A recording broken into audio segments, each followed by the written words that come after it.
Welcome to Virtually Anywhere with the Library District. If you want to keep watching the amazing programs by the Library District, which are available anytime, anywhere, please hit the subscribe button. Today, we're having coffee with Clonan the Librarian, and I am Scott from the Sunrise Branch. Our guest today is Heather Renner, Miss Nevada 2022. Hello, hello. Welcome. Thank you very much for having me. So how long have you lived in Nevada? I'm actually a native Nevadan, so I'm a third generation native Nevadan my whole life. I lived in Reno until I moved down to UNLV in fall of 2019. So I've only ever lived in Nevada. It is my favorite place in the whole wide world, and there's nowhere else I'd rather be. Great. I've been here probably a little bit longer than you have. I've been here since 1975. Yeah, I wasn't alive yet. Yeah. My family moved here. I'm an Air Force brat. Ah. So we've seen the town of Vegas change immensely. I'm sure you have. Yes. So what got you into the pageant system?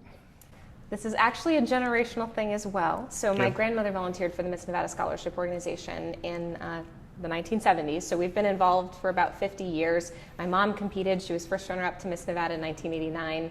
And then growing up, I just saw it on TV every year, and it was like, I cannot wait until I'm old enough to get to do that thing. So I started competing about 10 years ago, and I am so extraordinarily excited to go to Miss America this December. This December. Yes. Great. And that's in Atlantic City, of course. It is not, actually. So, of course, it used to be. Miss Right. America was originally a ploy to get people to stay past Labor Day, but now it is held in December at the Mohegan Sun in Connecticut. Oh, okay. Yes, yeah, they did a rebrand a couple years ago and realized that there was probably a better place than the coast during hurricane season. Probably. Probably, Yeah, one of the things about Nevada, we don't usually have to worry about hurricanes. which is nice. Yes, Yeah. it is. So, you are the first openly gay Miss Nevada. That's right. Can you give us a little history of your coming out?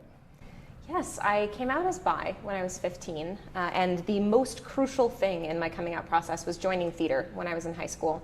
That gave me access to just relax for the first time in my life, because theater is such a non-judgmental space that you get to realize who you are and who you want to be without the judgment of your peers being reflected on your inner thoughts. And so that was the biggest deal for me. And then when I was 17, I started to come to terms with the fact that I might be a lesbian.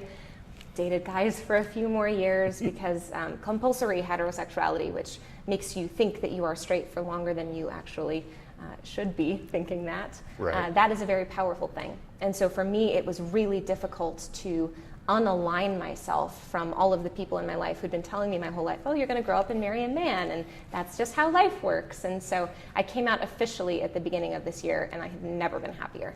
Great. Yeah. I came out in '92 after visiting my girlfriend in Reno. Oh. I drove up there for the weekend, and it did not go well. So after that, it was pretty much. So Yeah. October is LGBTQ History Month. It is. And on your TikTok channel, you do a lot of history Yeah. of the LGBTQ community. Could you share some of that with us? Sure, absolutely. I think it's incredibly important for queer kids and trans kids to have access to our history, because so often we're left out of history books. Yes. And so when we learn about things like Stonewall or the AIDS crisis, it's barely mentioned or it isn't mentioned at all. And so I've made it my mission to empower our kids, because I think that it helps a lot if you know that someone else has walked this path. It makes it feel more bearable for you to be able to make it happen yourself, and you're going to be okay if you know that other people have already done this. And so the piece of history that I would like to share today would be about David Parks. He was the first openly gay state assembly person that we had in Nevada, elected in 1996, which was incredibly progressive for that time period. Since then, he has also served in Congress and has spearheaded trans legislation, workplace protections for LGBTQ plus people, and he was elected to Congress in 2008. So David Parks, if you're out there and you want to hang out, I would love to talk to you. I have some questions and also some agendas to push forward that you might be able to help me with. So America is unfortunately a little bit behind the curve in terms of LGBTQ plus issues. We're only the 24th safest nation in the world for people in our community, but Nevada specifically has been incredibly progressive, and I am so proud of our state. Yes. So a bit of David Parks' history or trivia. So the library at the center is called the David Parks Library, and I was there when it was set up. I helped catalog the books. What was that like? Did you get to meet him? I met him a couple times, just nice. handshakes. Okay. But it was very nice, and it's still called the David Parks Library, I believe. That's awesome. Yes.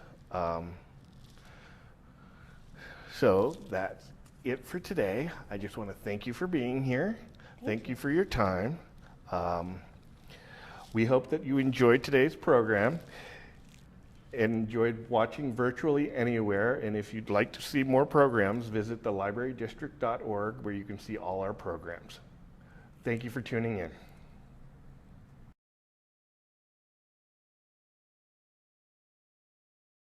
Acting for the camera, acting as a profession, and ballroom dance, Oh. which is very fun. I was supposed to take tap, but they canceled it. So now I went ballroom dance because I figure I can still get a good amount of use out of that for like period plays and that kind of stuff. So the pageant has dropped the talent portion? They have not. They have not? actually raised the stakes on that. It is 50% of our preliminary score. And what are you doing? I'm an opera singer, which Oh, is yeah, great oh, yeah. for me because talent is my strongest phase of competition. So that's good news. Good. And then interview is 20%. We have like an online TikTok portion. That's 15% of our score. And then we also have 15% red carpet and onstage question. So it is a lot of talking, a lot of performing, and a lot of making sure that you know how to promote the brand, Right. which I have recently sharpened my skill set on. Good.